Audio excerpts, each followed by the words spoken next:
Japan তাদের দেশে থাকা মুমিন মুসলমানদের সাথে কী ধরনের ফাজলামি শুরু করলো বুঝলাম তো না।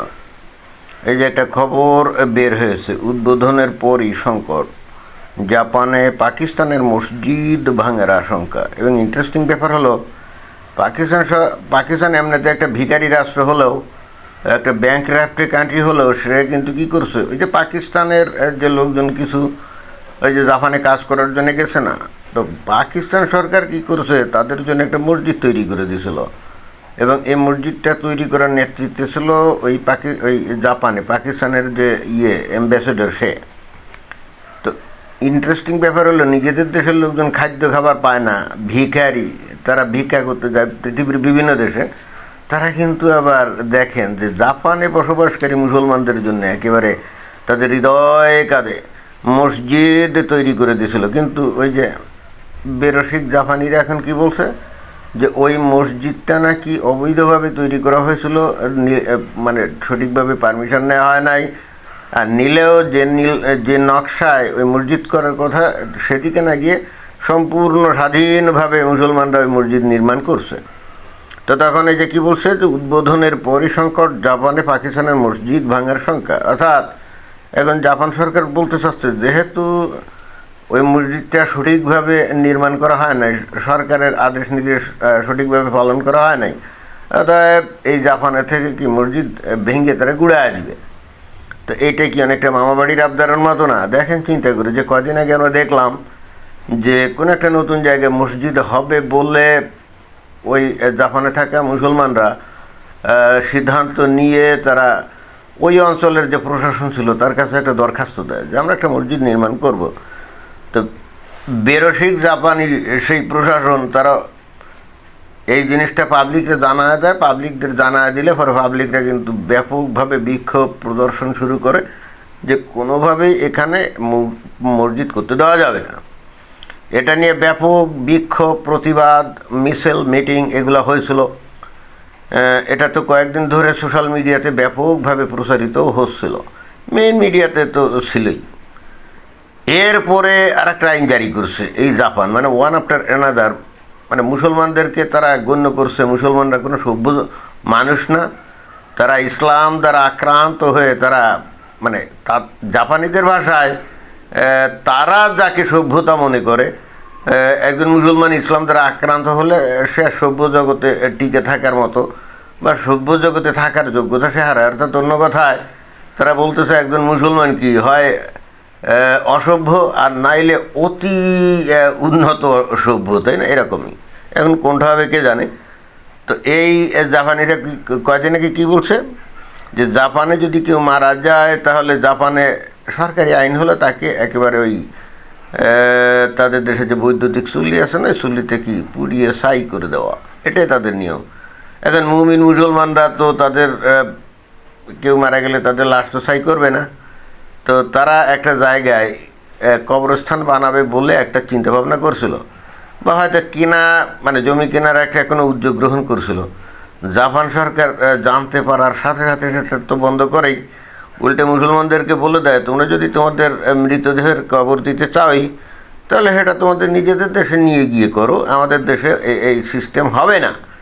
তোমাদের ধর্মীয় সিস্টেম তোমরা তোমাদের সমাজে গিয়ে চালু করো। এটা জাপানের নিজস্ব সংস্কৃতি আছে, নিজস্ব ঐতিহ্য আছে, নিজস্ব আইন কানুন আছে। জাপানে থাকতে গেলে তা তুমি মুসলমান হও, খ্রিস্টান হও, যাই হোক, জাপানের যে সরকারি বিধি নিষেধ এগুলো কিন্তু মান্য করে চলতে হবে, একেবারে ক্লিয়ার কাট বক্তব্য। তাতে করেই কিন্তু এই জাপানে থাকা মুমিন মুসলমানরা কিন্তু ক্ষিপ্ত হয়ে গেছে। এখন আমার মূল বক্তব্য হলো, আমরা তো এতদিন জানতাম জাপান একটা সভ্য দেশ, তাই না? শান্ত, শিষ্ট, ভদ্র, এবং শান্ত, শিষ্টতা, ভদ্রতা ইত্যাদির জন্যে জাপানিরা কিন্তু বিশ্ববিখ্যাত। এখন এই জাপানিদের মধ্যে হঠাৎ কী এমন হলো যে মুসলমানদের ব্যাপারে তারা প্রচণ্ড অসহিষ্ণু হয়ে উঠছে। এতকাল আমরা দেখছি তেমন কোনো সমস্যা হয় নাই, জাপানে তেমন মুসলমান অবশ্য থাকতেও না। তারপরে যাই হোক, জীবন জীবিকার তাড়নায় এই দেশকে কেন মুমিন মুসলমানরা বেছে নেয় সেটা আমি ঠিক বুঝি না।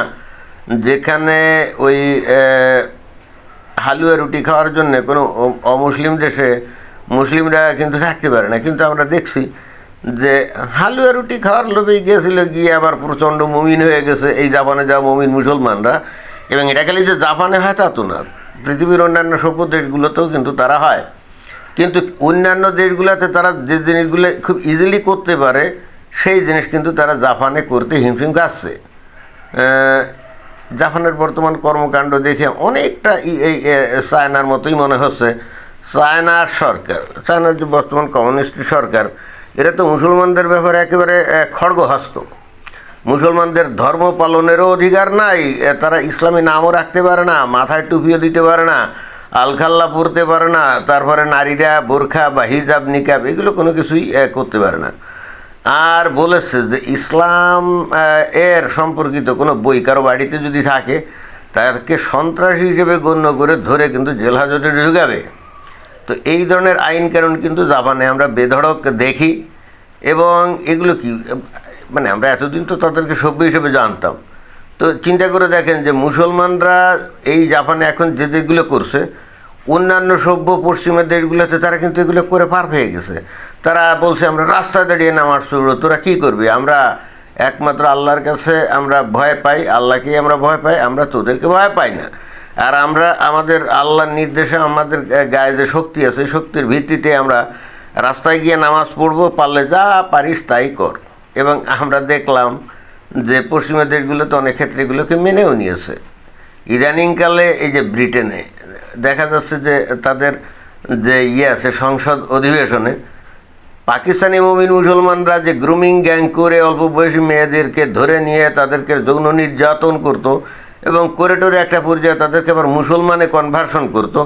এখন উন্নত দেশ এবং পলিটিক্যাল কারেক্টনেসের যুগে এগুলো করতো, বাট পুলিশরা তাদের জানলেও তাদেরকে কিন্তু ধরতো না। কেন ধরতো না জানেন? কারণ সমস্ত কনভিক্টেড আসামি ছিল মুসলমান। তো তাদেরকে যদি ধরে তাহলে তাদের বিরুদ্ধে রেসিস্ট অভিযোগ দায়ের হবে, এই জন্যই তাদেরকে ধরে নেই। পুলিশদের কাছ থেকে এরকম তথ্য পাওয়া গেছে। তো এই সুযোগগুলো নিয়ে পাকিস্তানি মুসলমানরা কিন্তু এই ব্রিটেনে শত না হাজার হাজার অল্প বয়সে মেয়ে, অবশ্যই খ্রিস্টান মেয়ে বা নাস্তিক মেয়ে, তাদেরকে কিন্তু গ্যাং রেপ করছে, করে যা ইচ্ছা খুশি করছে। আর পুলিশ কিন্তু এগুলো দেখেও না দেখার ভান করছে।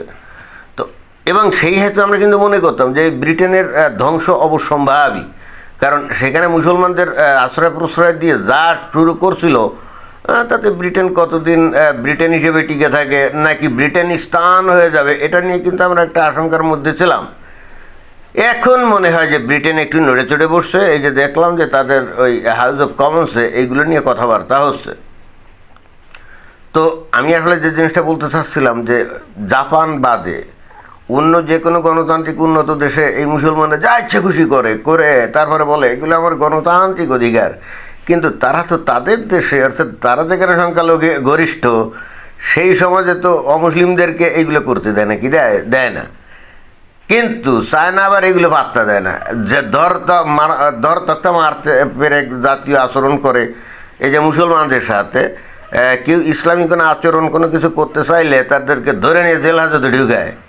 এইবার দেখলাম যে রমজানের টাইমে যারা নাকি ঈদের নামাজ পড়বে, এই যে চায়নাতে বাংলাদেশ থেকে যা কিছু ছাত্র আছে না, ওখানকার সরকার বলে দিয়েছে এই ঈদের নামাজে যদি তোমরা পড়তে যাও তাহলে তোমাদের ফাঁসাল আর্থি দিয়ে ভিসা ক্যান্সেল করে তো বাংলাদেশে ফেরত পাঠানো হবে। এখন এই হুমকির পরে কয়জন ছাত্র চায়না সরকারকে অগ্রাহ্য করে নামাজ পড়ছিল জানি না, কিন্তু এই ধরনের ফতোয়া জারি করাতে এই চায়না সরকার অধিকাংশ মুসলমানরা কিন্তু ওই যে ঈদের জামাত পড়তে যায় নাই।